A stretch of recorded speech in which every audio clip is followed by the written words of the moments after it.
Hey, I'm not sure if you know about this, but I was a speaker and a trainer for Google for nearly 6 years.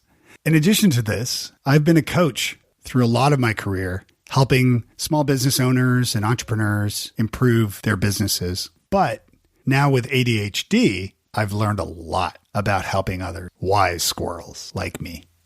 Check out the link at wisesquirrels.com/coaching and book a free session with me to see if I can help you. I have a feeling I can.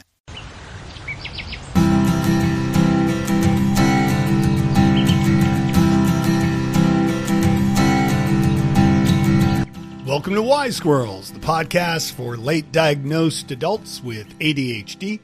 I'm your host, Dave Delaney. And if I sound a little congested, it's because I am. I've been in bed for several days, very sick. And I have to say, I feel definitely about 73% better today, which is like 100% on a normal day. I mean, I feel great, even though I'm still not 100%. Whew, this virus kicked my butt. I have to say, I haven't been this sick in a long time. I'm excited to be back with a new episode for you today. And I wanted to kick things off quickly because I have been reading more. Now, I have to, first of all, I should preface this, right, with saying that I am not a doctor. And I say that all the time on the podcast, but I want to make sure that you're clear that you're not getting medical advice here. So I'm not a doctor. I speak to doctors. I speak to people who are experts in ADHD, of course. And so I have been telling people there are 3 types of ADHD. There's the inattentive, right? The hyperactive, and then the combined type, the 3 types. However, it is my new knowledge that I'm wrong. And I see this a lot online. There are actually 3 presentations, and a presentation is basically a way that something is shown. So there are 3 presentations of ADHD. So there's only really one type of ADHD, but it shows up differently in different people. And that's where these presentations come into play. So for example, the first is predominantly inattentive, which is ADHD-I. Okay. So this is a presentation of ADHD, which is predominantly inattentive. And the example here is Lisa Simpson from The Simpsons. So Lisa excels academically. She's deeply invested in intellectual and creative pursuits. She's playing the saxophone and reading, all that stuff. But she gets lost in her thoughts, and she thinks about abstract ideas and ideals, and then she kind of gets distracted and disconnected from her surroundings. So she's highly organized compared to other characters from The Simpsons or elsewhere. And she's also very introspective as well, but she has trouble focusing. And this becomes an internal struggle with attention, in contrast to the hyperactivity side of things with ADHD, which we all know so well, which gets into the second presentation of ADHD, which is ADHD-HI. And that HI is predominantly hyperactive, impulsive. And guess who is that type? Yeah, Bart Simpson, of course, Lisa's brother. Do I really have to point out that that's Lisa's brother? At this point, have we not all seen The Simpsons? I've watched The Simpsons in Gaelic, in Irish, when I lived in Ireland. Come on. I don't think anybody on this earth is unfamiliar with The Simpsons at this point, but I digress. This second type, as I said, is Bart Simpson, right? So Bart's the bad boy. Bart's very energetic. He's constantly moving. He's frequently impulsive. He can't sit still. He disrupts his classes, skateboarding and getting into all sorts of mischief. He's hyperactive. And this is your traditional ADHD, right? This bad boy, naughty boy, won't sit still. And this is also part of the reason why it was missed so much in women and girls growing up, is because girls more often would show up as the ADHD-I presentation, predominantly inattentive. And then there's the combined presentation, this combined presentation of both combined. And the example here I'll give you is Calvin from Calvin and Hobbes. So Calvin is a classic representation of ADHD combined. He's a daydreamer. He frequently loses focus on schoolwork and responsibilities. He's very imaginative and very creative, but he's very inattentive as well. And he struggles with tasks requiring sustained focus. So Calvin has tons of energy, and he's often spontaneous and adventurous, and he's highly creative, as I said, but he's also a daydreamer and he's distractible. So basically, he's a combination of the two. Now, if you have ADHD, these presentations show up differently in your life. So it is my understanding that nobody is one type of ADHD for their lives. If they have ADHD through their entire lives. So for example, as a child, yes, I was Bart Simpson 100%. But nowadays, I would say I'm more Lisa Simpson, or more combined, actually. So as an adult, you learn coping mechanisms. You learn to mask things, right? Whether you know you have ADHD or not, in order to succeed in life, you need to sort of mold yourself to this neurotypical world. And that's where I've been in my life. And that's where all of us are, right? You wouldn't be listening to this right now if you weren't. And so thought of this analogy to better explain these three presentations. As a keynote speaker, using the word presentations sounds confusing too, right? Because if I say presentations, it sounds like I've got an actual keynote presentation about this. And I do, called The Root Down, but I digress again. Let's not talk about that right now. You can find that at wisesquirrels.com. So we've got three presentations. So three ways that ADHD shows up in people.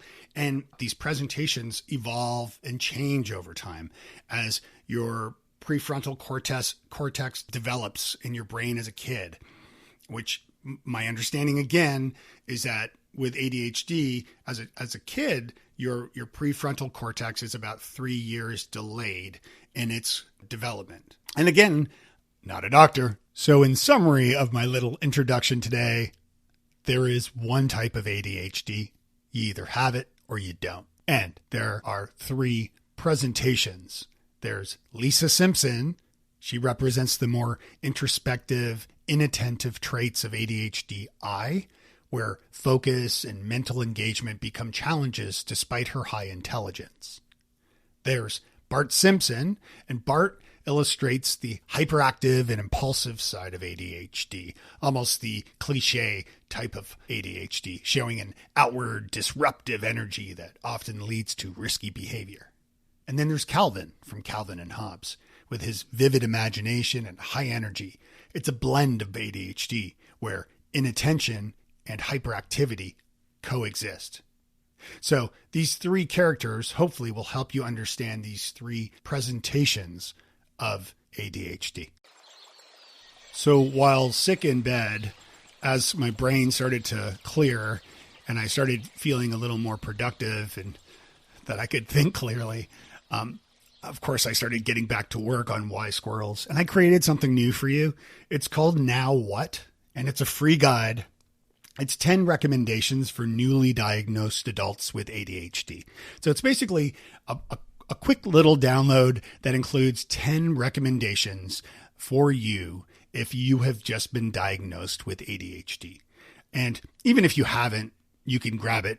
Or if somebody you know has been diagnosed, you can point them to wisesquirrels.com and you can find it there. It's a free download, no strings attached, and I hope you find it resourceful. I hope you find it helpful.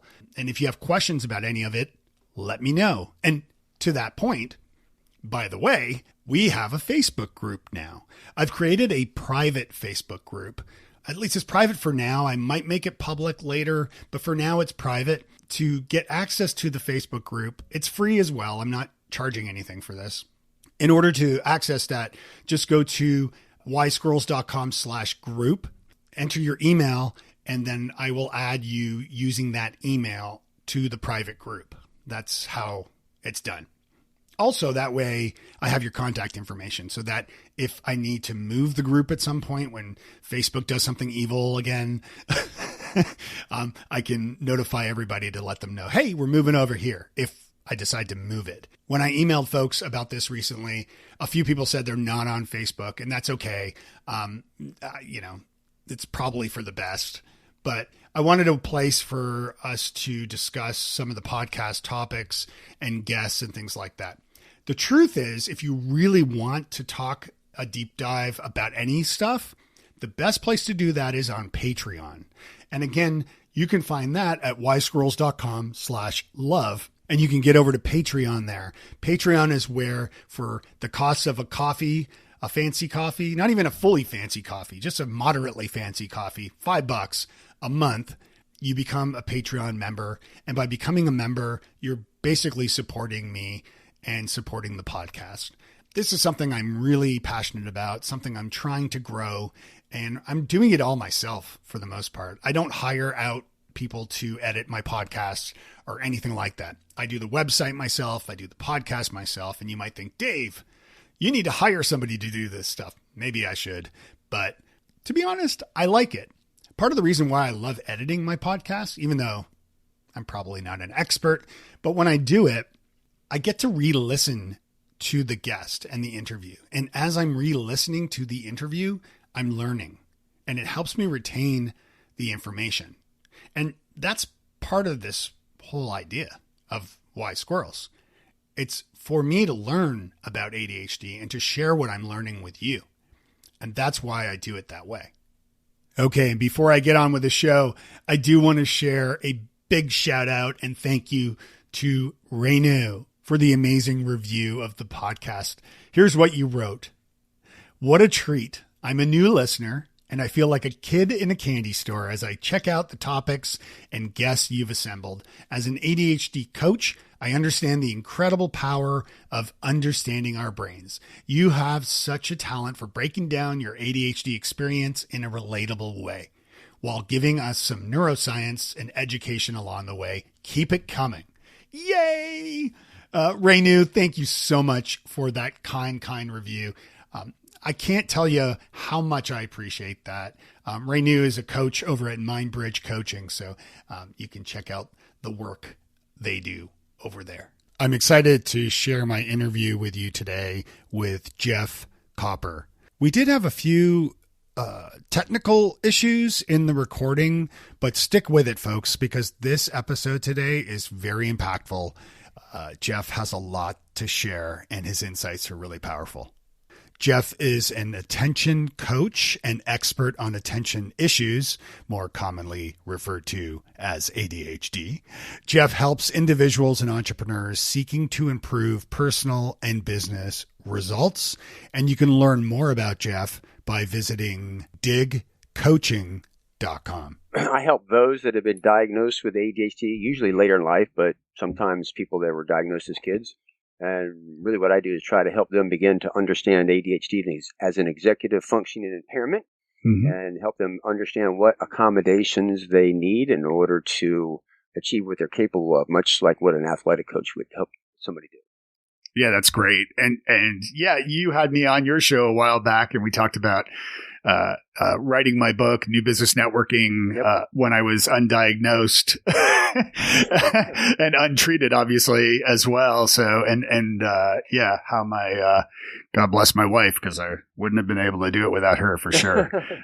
But I have learned a lot about that experience in writing as well during that time. Like, for example, the fact that because I was contractually obliged to write the book with my publisher, I'd signed a contract and had a book deal and an advance and all that. Because I did all that, I actually was legally obliged to deliver the book. And I actually, and I had these deliverable dates that I had to have, chapters to the editor by and so on.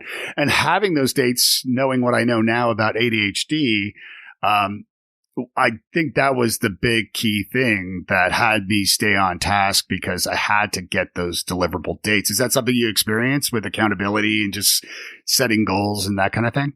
Well, actually, the world sees it that way But in my experience as a coach and interviewing some of the experts and understanding executive functions, what's interesting is what I see after my experience is slightly a little bit different. So let's kind of pause here just slightly for a second. People look at ADHD and they see it as a focus problem, as if you're not doing what you need to do. If you really understand it, and Dr. Russell Barkley has a brilliant model that defines very specifically what executive functions are individually and collectively and how they work together. ADHD is far more of a problem-solving impairment than most people realize. If you take a look at your procrastination list, I could, without even seeing it, I can probably say 80% of it. There's one commonality among all of that 80% is that it's multifaceted and ambiguous. And so that's a bit of a challenge. And so people with ADHD don't realize is that they really need help accommodating problem solving. And what happens is they get there, but they're not really aware of some of the invisible stuff that takes place. And so having a deadline is there, but as you get a little bit closer, people, I find, will regress back to whatever is cognitively the most efficient. And if I remember correctly from our interview, is you would do a lot of talking out loud with your wife on what you're writing with regard to the book. Yeah. Now, nonverbal working memory is basically an executive function, according to Dr. Barkley model, and it's impaired. So often people with ADHD, not to talk is not to think. So instinctively, they will talk out loud to solve their own problems. So symptomatically, what people see is, oh my God, I got it done near the deadline. As a coach, I always say, let's pay attention to what you did at the deadline, because what happens is you actually regress to the most efficient way for you to do something. And to kind of help you get a grip from it, I was coaching a guy one time and kind of mergers and acquisitions, and I was talking with the guy, and he basically said, yeah, I'm verbal. We call verbal processors, people that talk out loud. And then one day he walks in, oh my God, last week was brutal. There was this huge deadline. God, that we just, it was the deadline that kind of got us through it. And I said, that's just a bunch of malarkey. And he's like, what do you mean? I said, well, what'd you do? He said, well, I got my whole team in a conference room. I said, okay, I bet you did 98% of the talking. He said, well, yeah, I did, because I'm the leader. I said, no, you weren't. You're just talking out loud. And he was arguing with me for a little bit. And then finally he goes, wow, I guess that you're right. He said, but I can't bring 15 people into a conference room every time I've got something I've got to do. I said, what do you mean? You've been doing it your entire life. And he didn't really think about it like, oh, I use the deadline as the reason to bring 15 people in. And so I'm bringing this back to you in as much as that there's invisible stuff that happens out there. And people with ADHD, again, it's more of a problem-solving impairment. Whenever you've got something that you're trying to problem solve, it's so cognitively difficult, you'll have an urge to escape it and go do something else. So it looks like a focus problem. But a lot of times people are not really trying to resolve the underlying issue. How do you make thinking easier? So with you, it's interesting how you credit so much of your success to your wife, and I would too, because it sounded like there are a lot of times that you were actually problem solving and thinking out loud that actually helped you get through the book. Yeah, that's long-winded answer, but I wanted to give context for people to understand kind of what and examples to see how that plays out. So what you're saying is, and it's a great summary and description, because I think, a lot of ADHDers, and of course, as we've talked about many times on the show here, it's not always the same, of course, far from it, but with ADHD, often we verbally think out loud. Yes. Yeah. And it's interesting that way because, it's funny, because one of the things I do, so I might have talked about it on the show before, but so I've been podcasting. You've had your show for 15 years? Yeah, that's amazing. Yeah. Yeah. And so, and we'll talk about that too. Next year will be my 20th year podcasting. However, so I started my first show in 2005, but I've had 7 shows. So had I been diagnosed with ADHD way earlier, I probably would have had 1 show and Joe Rogan money or something by now, without, platforming freaks. But I raised that because with podcasting, and I studied radio broadcasting back in the day. So I love talking, obviously. And with my AirPods, often I will just walk down the street recording voice memos to myself, talking out loud. And I'm doing it in part to just record my ideas and to think out loud as you're saying. And I find it helps really well. And we live in a wonderful time where I can walk down the street with these little white things in my ears, which indicates I'm probably talking on the phone and not completely nuts. Touche. So that's a great hack for our listeners today. Like you can plug in your headphones, whatever kinds you use, and talk amongst yourselves, and you talk to yourself, and you won't have to worry. Yeah. So I have a slightly different version. I use a service called copytalk.com, and it's basically I walk around with my phone, and I've got a deal. I pay $80 a month, and I can dictate for 4 minutes all you can eat during a month. Right. And so for me, whenever I have like an idea, I just grab the phone and I'll just dictate to capture that idea. What happens is it gets recorded and some human somewhere transcribes it and emails it to me.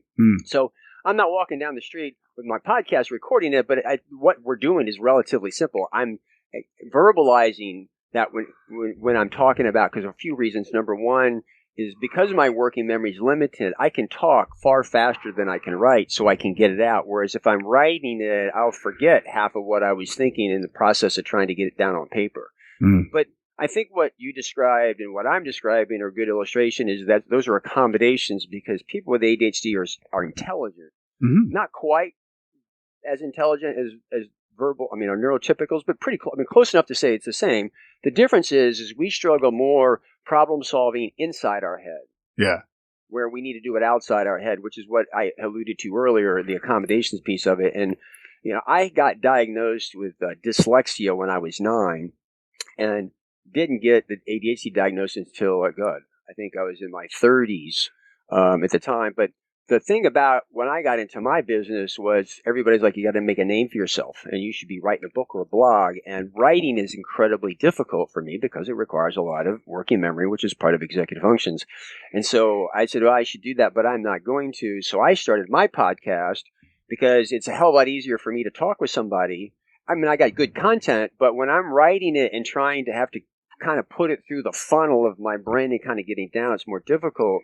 Where it's more casual, I can have a conversation with you, an intelligent conversation with you, and get good ideas across because I'm externalizing it and I'm not doing it inside of my head. And so when I found podcasting, then later YouTube, it was a godsend to me because of my peers that were supposed to write books and blogs back in 2007 when I started, I think maybe they've sold me 25,000 books. Well, I've had like 5 million downloads of my content over that period of time, all through the same channels. And I think the point really is that was the accommodation. I did it my way and was able to achieve what I was capable of by just kind of getting that kind of accommodations and do a little bit differently. Yeah, that's great. And what did you start? So you were diagnosed around 30, and dyslexia is certainly a comorbidity of ADHD, oftentimes like anxiety and depression and many other things. Tell me a little bit about your business in coaching, or even before that. What were you doing that led you to start coaching before that? First, let's kind of back up. Yeah. There's a little bit of a misnomer about dyslexia. People think of it as like reversing stuff. It's really a coding or encoding problem with slight variations among people. So really practically, when I'm reading something and I see a B, I might retrieve a D. So if I'm reading something that says boy, I might read doy. Well, you get to the end of the sentence, it doesn't make any sense, right? So you're having to go back, and cognitively, it's a lot of effort just to code and decode the words. So it makes it really difficult to do all that and to comprehend what you're talking about. So I'm saying that as a backdrop because I was diagnosed with that at age 9, and it followed me for many, many years, and it's probably the bigger part of my impairment, that piece of it. So fast forward. Because of that impairment, I probably wouldn't have gotten into college at all had I not been a scholarship athlete. And when I got there, fortunately, I had unlimited tutors. And it's kind of funny. I went to a major university with 35,000 students. I think my sophomore year, first semester, I had the highest tutoring bill on campus. Needless to say, I got out. I got a job in the pension insurance business, selling group health insurance, life, disability, pension investments administration. And it kind of worked its way through over the years, and I went to a couple different companies and ended up getting my MBA. And then I had kids at that point in time. Without boring you, but bottom line is at one point in time, my ex had risen in the corporate world, and we were basically traveling all the time. Nobody's around. Our kids are there, nanny. So I took off to be Mr. Mom for a little bit, which I conceived the coaching practice. So I got into it, and the idea was really to kind of build a business that could grow as my kids could get older, which is more or less kind of what took place. And when I got into coaching, which is I'm a trained life coach that specializes in neurodiverse, what was fascinating to me is the great thing about coaching is there's behavioral coaching where you're walking and telling people what to do, but I'm really a life coach. My job is to ask questions to help people figure out what they already know. And the cool thing about that is all I have to do is show up. There's really no planning. There's a skill of learning to ask right questions. But it was really, really helpful for me to get into that because it didn't require a lot of forethought and planning. Like I said, I could just show up and be who I could be. So I'm going to pause here to see if you get questions on it so far. No, I love it. It's great. So as far as coaching goes, how do you, a big part of ADHD, at least in my experiences, is the accountability piece, right? Like being held accountable, as I mentioned with those, dates and things of deliverables. Is that some of what you do with your clients, is to hold them accountable or set goals, that kind of thing? Actually, I don't. And okay. Everybody, I want to be kind of clear because I'm not confrontational. Actually, tell you what, can I work backwards on something so that we can understand? Yeah, please. I interviewed Dr. Russell Barkley for the first, I saw him speak in 2010, but I interviewed him for the first time in 2011, who I think he's the foremost expert on the world of ADHD. Yeah. And he came out in 2010 basically saying, we got a problem here because we know that ADHD is the issues in the prefrontal cortex. We know that's where executive functions are. But if you take a test for executive functions, ADHD doesn't show up as an impairment.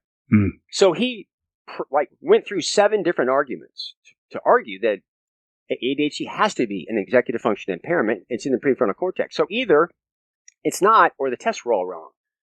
So he started to look at the test, and there was no definitive definition of what an executive function was or not. So he set out to define specifically what was and was not executive function. He started with self-regulation. So that said, he built a model that I started studying over the years, and the thing was absolutely brilliant. I've added something called attention scope, and I actually have a new ADHD intervention called cognitive ergonomics from the inside out. It's a very much an engineering approach. So working backwards, understanding the model and understanding ADHD as an executive function impairment and working my way backwards, our world has a tendency to observe behavior and judge it based off what it is. And without the right technology, that's all we can do. Having Dr. Barkley's model with specific definitions in my attention scope as a means to see it, I see things really, really differently. Like I had described to you earlier about you talking the deadline and talking to your wife to get it done. It looked like the deadline, but really it was the talking out loud was the accommodation that helped you accommodate that. So over the years, when working, again, I see ADHD as much more of a problem-solving impairment, which we can talk about in a little bit. And quite frankly, when people call me up and they want coaching, I always ask them, what's your expectation of what I'm going to do to help you? And it's interesting because sometimes I get good questions, and often I need accountability, in which case I say, well, why don't you go call your mother? If you really think about it, having somebody say, did you do it? Did you do it? Did you do it? Did you do it? Yeah. After a while, you actually kind of run away from that a little bit. And then I also go to tips, tricks, and strategies because most people are drowning in tips, tricks, and strategies because a tip, trick, or strategy is like an equation. Yeah. E equals MC squared is a great equation, but it's not going to solve for the sides of a right triangle. You need the Pythagorean theorem. So with all that said, I don't help people with accountability. Now, when people look at interacting people, you could be talking to your wife about what you need to do to write the next chapter in the book. People might judge that as accountability, but what's really, really happening is you're actually talking out loud. If somebody's with you and they're saying, did you do it? Did you do it? Did you do it? Did you do it? You'll find most people with ADHD, they might try that for a while, but at some point in time, they start avoiding it at some level. If they're sitting there and they're talking about what they're doing, it's not necessarily accountability. They're just talking out loud. In other words, remember, not to talk is not to think. Yeah. So sometimes we mislabel what we think is accountability, which is really where somebody's actually got a thinking partner. Oh, that's interesting. So just by saying it out loud, as you said, it's helping them remember the tasks that they've agreed to do or they plan to do, or, but it's almost like you're a sounding board in a sense in that way. Yeah. And so you're going to start to notice, I'm going to give you lots of examples that what's working is not what we see. So I'll never forget this. About 10 years ago, I'm in Tampa, Florida, and I get a lot of phone calls in December because people have gone to school for their first semester. You know, they were the Eagle Scout age student, whatever, and now they're on academic probation, and this is one of them. And this woman shows up, lets me meet me at a Starbucks, and we're sitting there talking. I can tell this kid is very verbal. When people with ADHD that talk out loud a lot, we call them verbal processors. I'm not so sure it's the greatest word, but that's what we call them. And somewhere in the conversation, it comes up the kid's got a time coach at school. And I said, I bet you that works really, really good when you're with a coach, but when you're not, it doesn't work very well.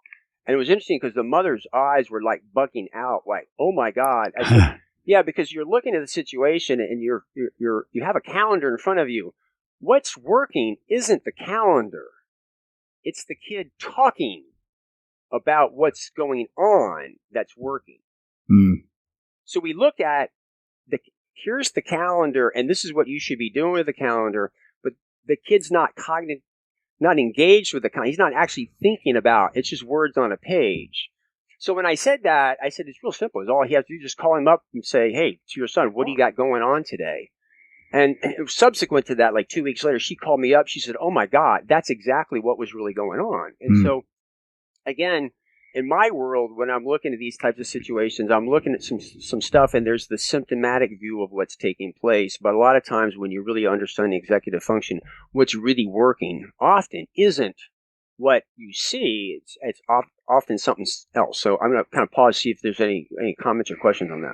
No, that's interesting. So when you're with a client, are you, because when I think of, saying things out loud, I need to go back, and just as you mentioned, like transcribing your own notes, verbal notes and things. Tell me, like, where does working memory come into that? So, like, you're in a session with a client, you're letting them do the bulk of the talking. They're explaining the things they need to do, but working memory here will make it go in one ear, out the other if they don't record what they need to do from what they've shared with you. There's two things. One is talking through something. Like, for some people, like if you go on to Netflix and you search Explained, the Mind or whatever, I think the second episode is about people that can memorize like 5,000 numbers in like a couple minutes and recite them back. If you go listen to the people that do that, they memorize the numbers by imagining themselves going on a fictitious story. It's the story that helps them remember the numbers, not just the rote memory.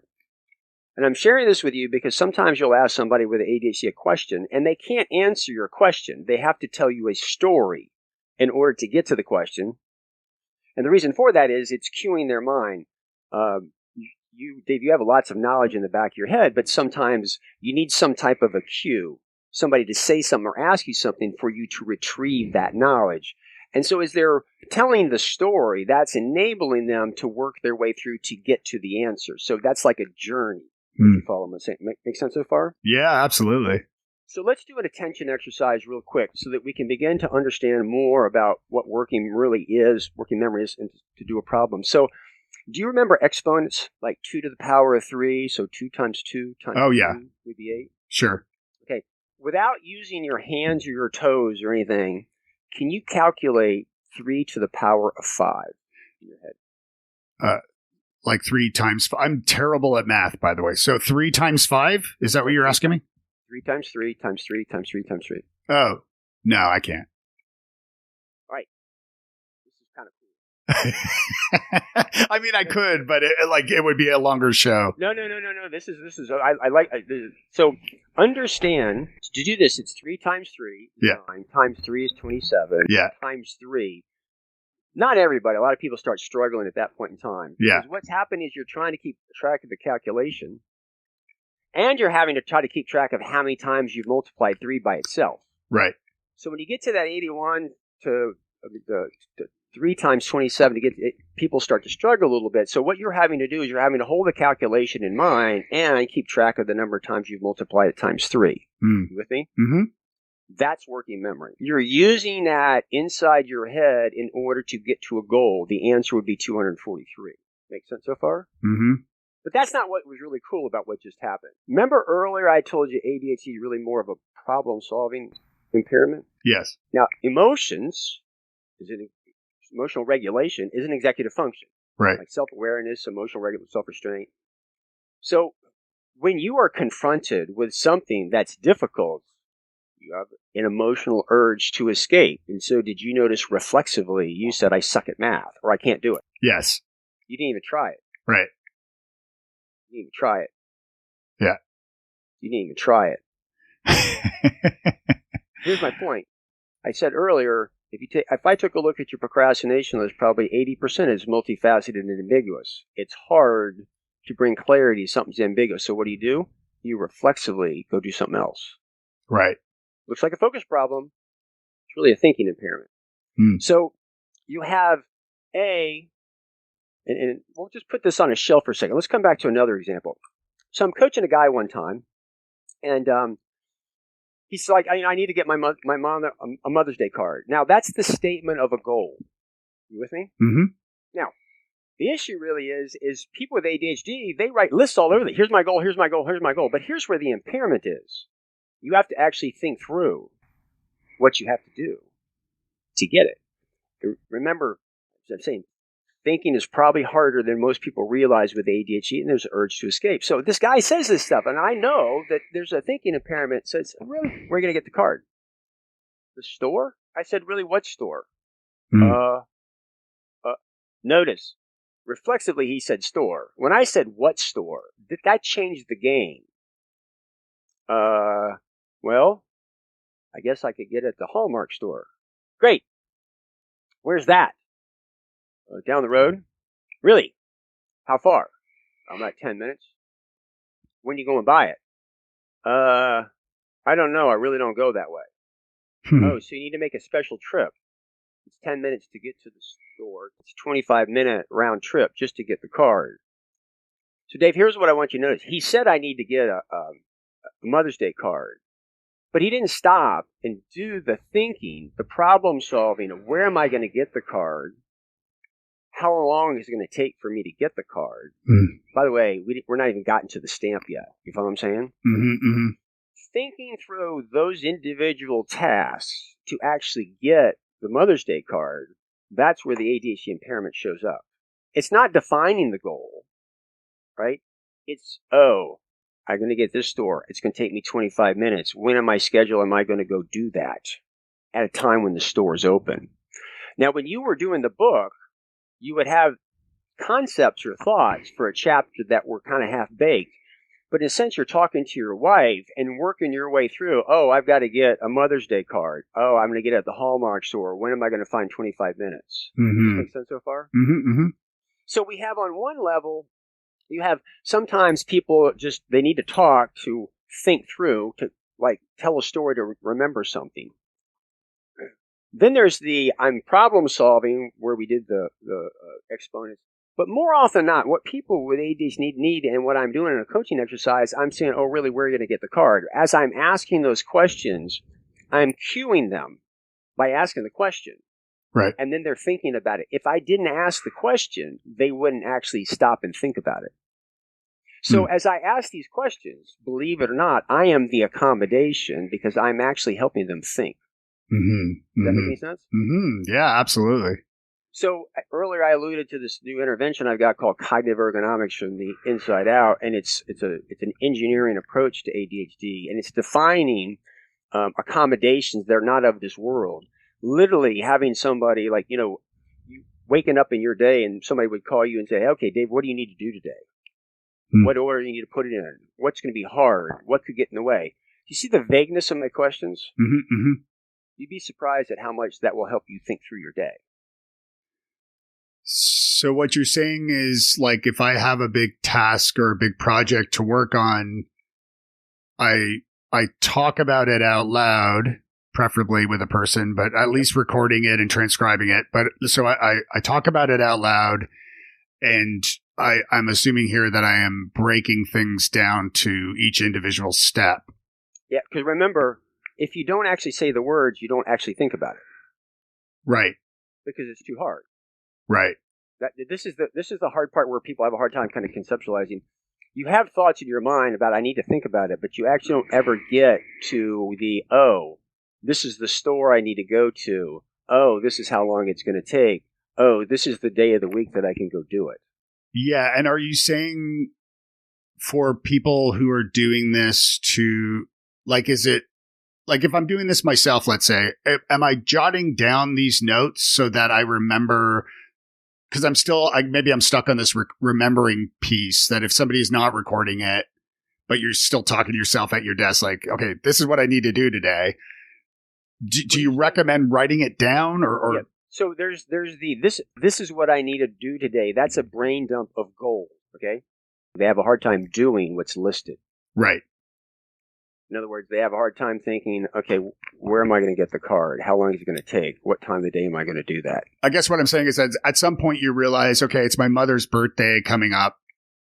So you've accomplished, I mean, you've established that fact somehow by looking at your calendar or getting a reminder. Hey, your mom's birthday's coming up in a month. You better go buy her a card. Right. Yep. So something has triggered that thought. And so once that thought has been triggered, what next? Well, this is what next is. A lot of people have that thought, they put it on a piece of paper, and they never go do it. Yeah, because they never think about it. Mm-hmm. This is kind of catching a little bit off guard, but again, not to talk is not to think. It's like one of the things that I tell people is 80% of your procrastinate is rooted in ambiguity. Mm. You with me so far? Yeah. And they'll say, well, the internet says to chunk it down. Isn't that a way to remove the ambiguity? I go, yeah, but it doesn't work. Mm-hmm. Watch out. No. You just said that 80% of my procrastination is rooted in ambiguity. I said, yes. You also said that if I chunk it down, that will remove the ambiguity. Yes.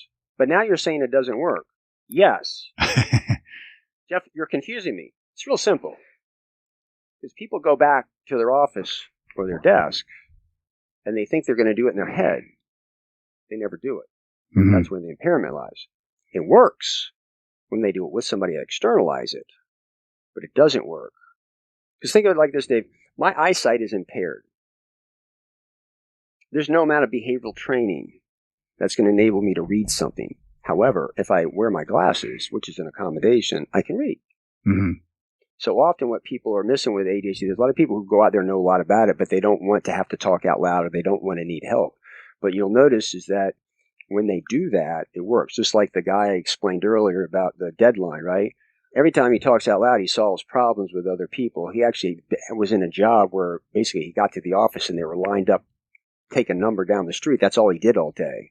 I've coached lots of people that were really, really successful, and they got the diagnosis, so they started having problems when they started working out of the house by themselves. Mm-hmm. Because when they ran into a moment of ambiguity, they got up to go get a cup of coffee and never went back. Mm-hmm. Does that make sense so far?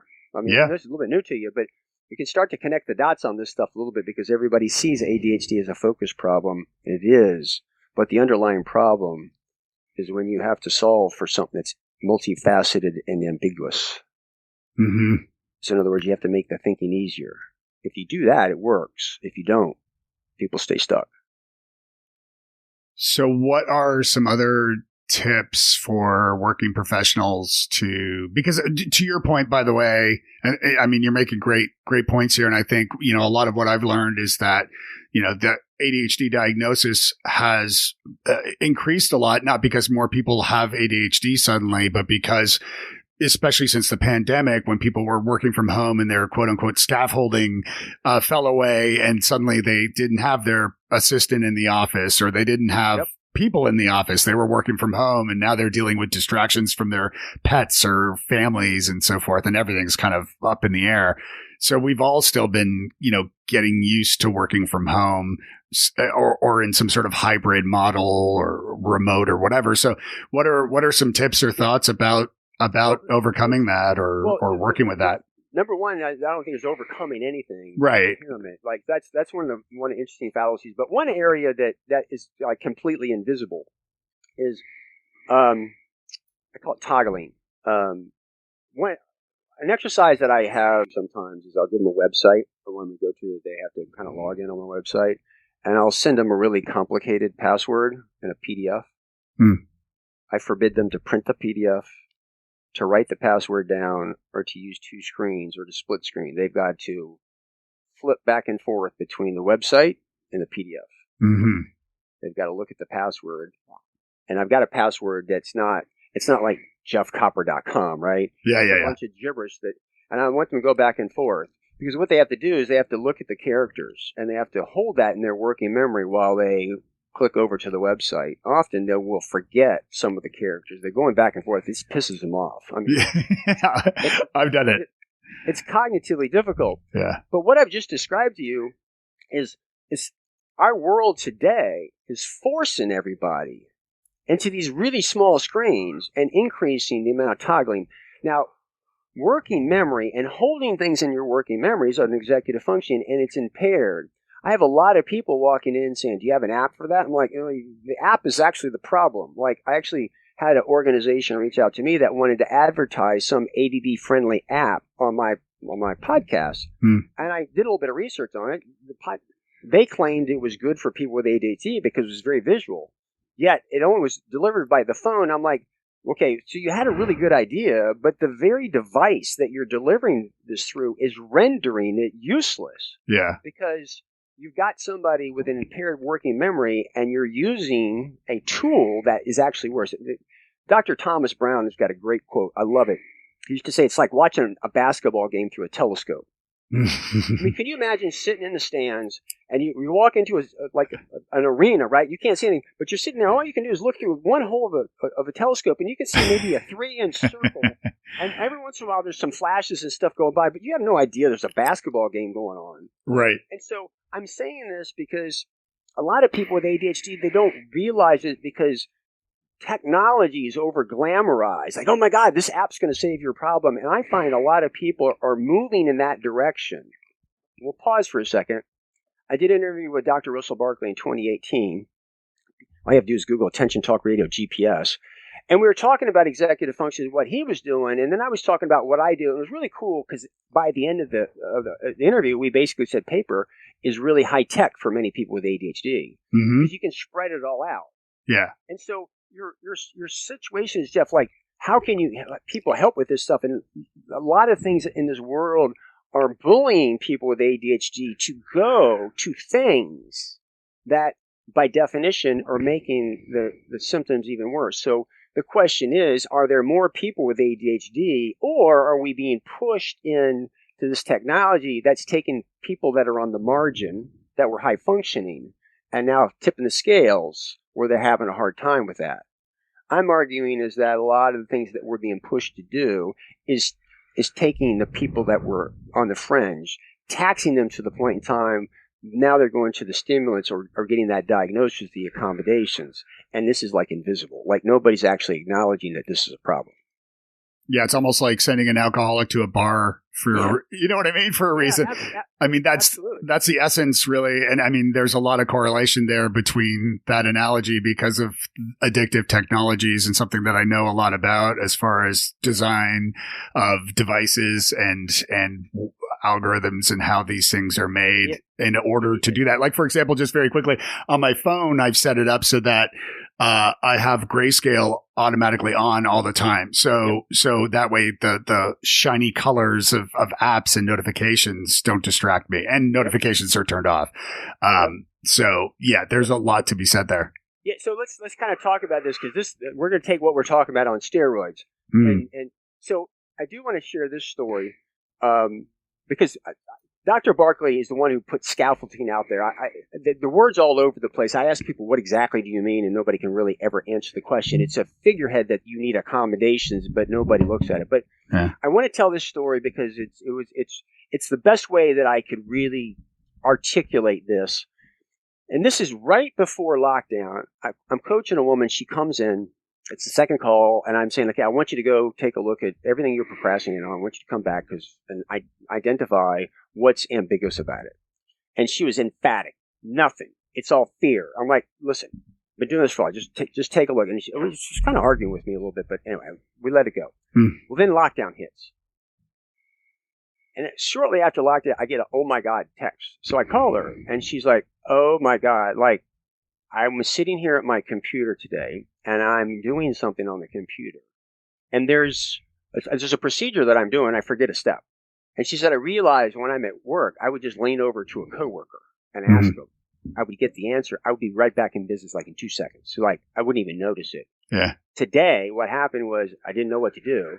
So she instant messaged some people. He has no idea if they're at their desk, if they've got instant messaging on, or maybe they're not even reading it.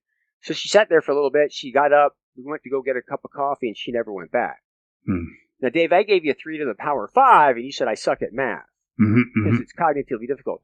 Well, I'm talking to the woman, and we talked, and she had the procedure somewhere on my company's intranet, but I have no idea where it is. Dave, here's my point.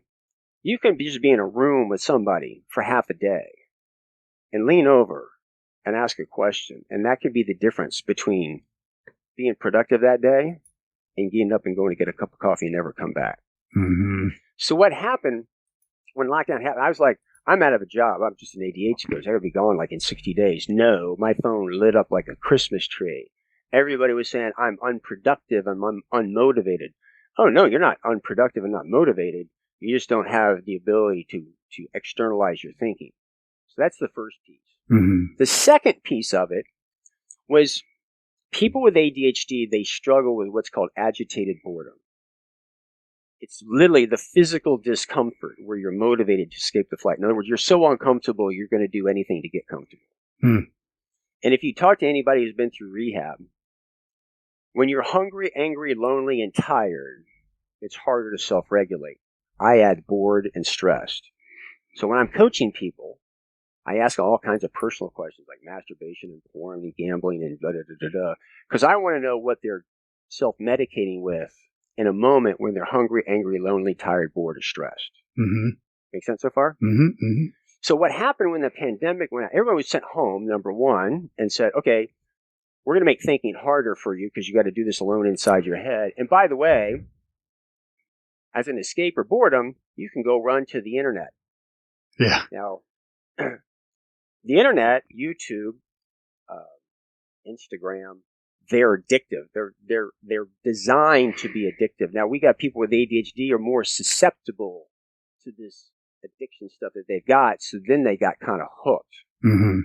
This has created a lot of problems. I had one woman call me up one time. She wanted coaching, and she was on YouTube 5 hours a day. And I'm like, wow. Maybe you should like, do you know that it's designed to be addictive? Like, go watch The Social Dilemma on Netflix. And she said, I've just surrendered myself to it. I'm like, wow. What do you think that I'm going to do if you surrendered yourself to this app that's addictive? Like, you want me to help you with productivity? Yeah. So I'm saying this because there's a quagmire that's coming on with people with ADHD is more and more they're looking for tools and apps to bind them to their phone with all these other distractions that they have kind of going that's cognitively easier. You follow what I'm saying? And so it's created this dilemma. And so one of the things that people will come to me all the time and they'll say, I need routine. All right, let's go through your current routine.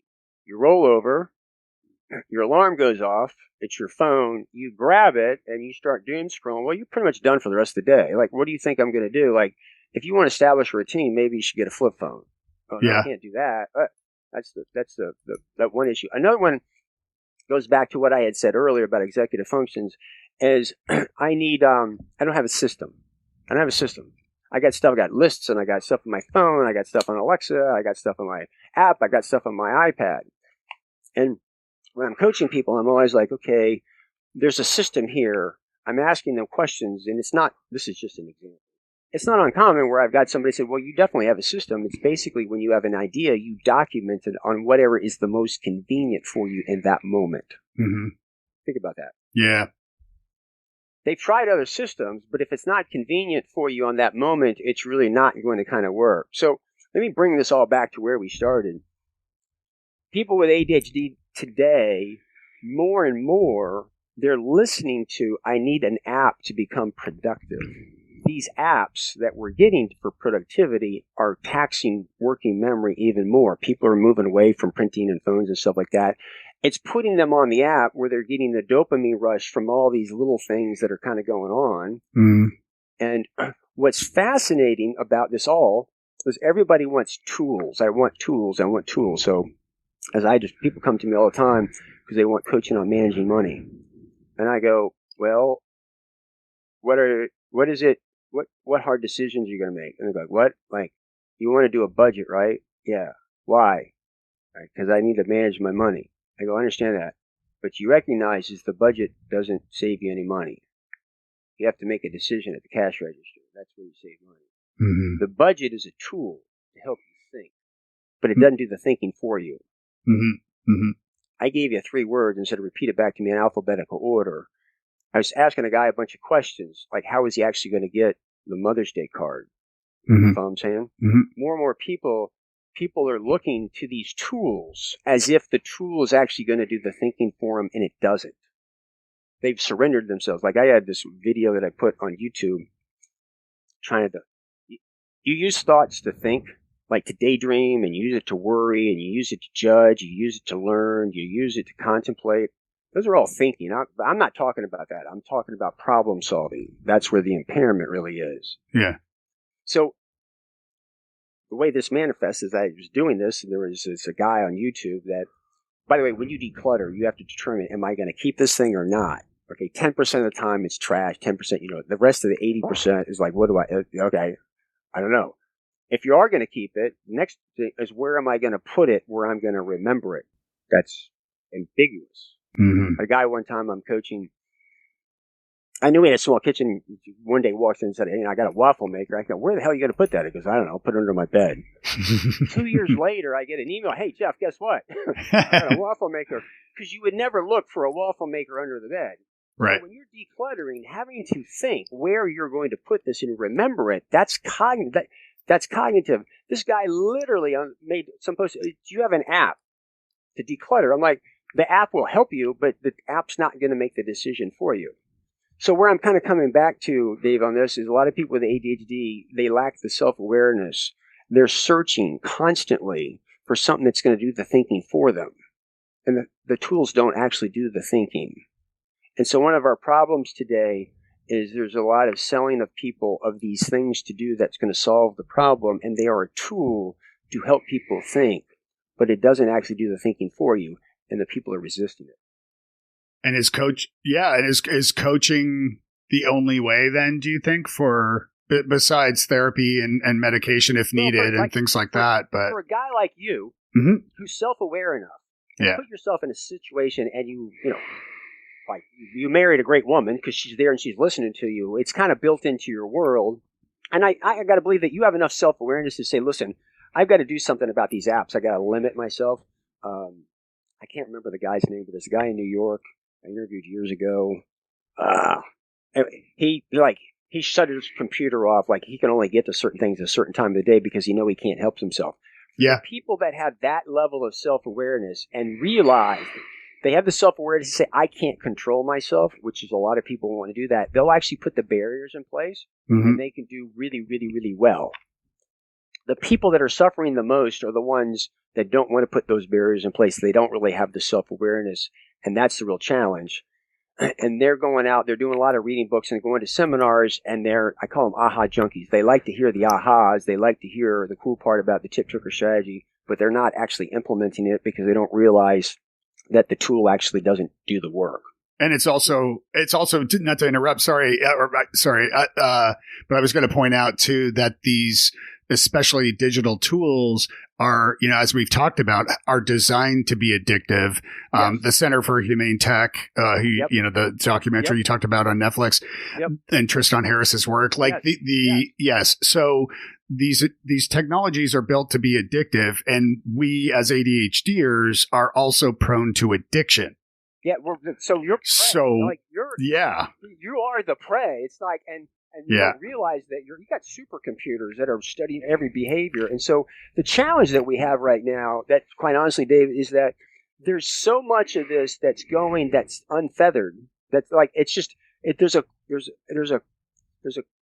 it's in corporations' best interest to exploit this. And there's no check and balance on this right now. Right. And that one of the challenges that I'm having right now is there was a study done I heard of AppStar, but 62% of the information on TikTok about ADHD is misinformation. 22% is like lived experience, like 18% is actually kind of legit.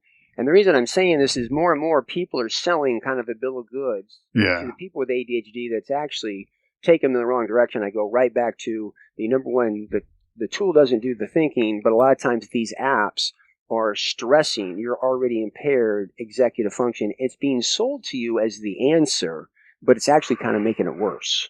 And they don't know any difference. It's really a tragedy. And again, somebody like you, and I kind of like this, you're doing this and you're having people share stories so people can get the awareness out there of kind of what's going on. And, oh, my God, I need to do something about my phone. I mean, there's a lot of people who don't do that. So a lot of what you're doing is helping along the way, the people that are out there. But there's also a lot of people out there that are just exploiting and just selling just trash. Yes. That's supposedly supposed to work. Like I go back to my cognitive ergonomics program, which is an engineering approach to ADHD. It's a new intervention. And you sit there and say, if you really take a look at existing interventions, they fall short across the board. They're not consistently good because they're trying to use behavioral training for somebody who has an impairment. They're not accommodating the impairment at the impairment level. And it's just a bit of a challenge. So, some of the things I'm doing with what I'm trying to use my program to get into schools and workplaces so that I can now say this is an accommodation. This is why that was never understood to be one right now. So I'm trying to prove to them that this is work so that we can get those types of accommodations for people coming in. It's be a little bit of a long haul, but it's definitely a challenge for people in the world with ADHD because they're being bombarded by lots of messages that's really confusing. And ADHD is very much more of an impairment. It's not as much of a behavioral issue. Like I said, it's an impairment. Yeah. And I always encouraging people, like, you got to see it as an impairment because if you get the right accommodations, you can lead a very fulfilling life. I mean, look at you. Yeah. Like, you've got the stuff that you need and you're kicking ass and taking names, right? Where other people don't, right? So important. Yeah. And Jeff, I want to do this in like a 6-part series with you because we're burning through time here, and I want to be respectful of your time. But this is amazing information that you're sharing, and I think it's really encouraging for people to understand. I mean, so very quickly, maybe like what are 3 things that right away that and you can even, of course, self-promote here and let people know to come to your website. Yep. But what are a few things that a listener can do today to help with this, help improve the focus, help improve productivity, all that good stuff? So the one thing I'll tell you, now everybody wants the specific thing, but as a general rule, whenever you have anything that you're not doing, you take a look at it and you say, what is hard about doing this? Say, what's hard? And let me tell you something. If you're not doing it, it's hard. So I'll tell everybody a little story. A guy comes to me one time, first call, procrastination list. I said, what's on your list? I got to call my relative and tell about my daughter's dance recital. What's hard? Nothing, Jeff. I said, seriously, what's hard? He said, Jeff, it's a simple phone call. I said, come on, tell me what's hard. He said, Jeff, it's an easy phone call. Would you stop? It's the first thing on your procrastination list. You're paying me money. Like, you're paying me money. Don't tell me that it looks simple, but it's a lot of effortful. Bottom line, I don't want to chew up a lot of time, but there was a cognitive issue that's associated with working memory. That's the reason he wasn't doing it, right? Right. And so when you look at something, you say, what's hard? And I'll tell you, it's either tedious and boring, which is hard for people with ADHD, or it's ambiguous. And if you can identify what's ambiguous, say, okay, my first step is to remove the ambiguity, and then I'll do it. So that's my first tip. The second tip is, as a general rule, whenever you're doing anything, you focus on trying to make the thinking easier. When I say thinking, I'm really talking about problem solving. So, like, I was major university my sophomore year. The reason I had the highest tutoring, but like, why in the hell am I doing this the hard way? I'm just going to get individual tutors and ask the questions and have customized learning. Why would I want to have to go and learn it all on my own, right? And that's an example of the mindset to do with regard to that. And then the next thing of it is, and this is not going to apply to everything, but I understand paper's a pain in the ass. Paper is really good for working memory. It's difficult to get to your future self. Technology is really good to get things to your future self, but it's a working memory nightmare. So sometimes think of hybrid systems. My to-do list is an Outlook, but I print it off and then work off the paper copy of it every single day. And so those 3 things are kind of a general rule. For the self-promotional thing, my website's digcoaching.com. You go there, you access Attention Talk Radio, Attention Talk Video. I got all my other stuff up there. There's also a tab, if you click on it, there's a cognitive ergonomics from the inside out. There's a thing on the upper right-hand side that you click on it, it'll take you to an infomercial because I'm explaining cognitive ergonomics is a new intervention. It's a new paradigm. Yeah. That's a pretty bold claim. You have a right to be skeptical that I would make such a claim. And you can click on informational where I'm going through and I'm explaining what engineering is all about and why Dr. Barkley's model defines the attention scope, does it. And I'm explaining to you what it's all about and why it works the way and why I use the Six Sigma approach to problem solving. And you can judge it on its own merit. I'm not here. I mean, I think if you really understand the fundamentals of what it'll explain itself, but I'm making the declaration. Yeah. To go watch that piece of it and make the judgment for yourself. And as an aside, I'm very hopeful. I am on the disability advisory board of a major healthcare company that wants to increase the hires with disability.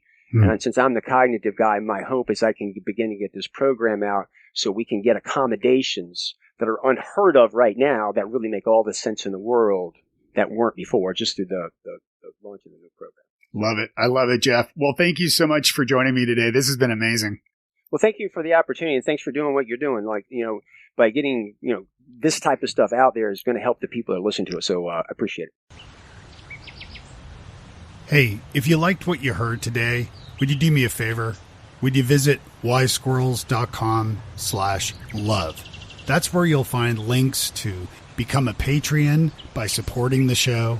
You can advertise on the show. You can also record an audio comment, question, or even email me a question that I can include in an upcoming episode. And you can even leave a little review to let me know how I'm doing. There's more there. wisesquirrels.com/love.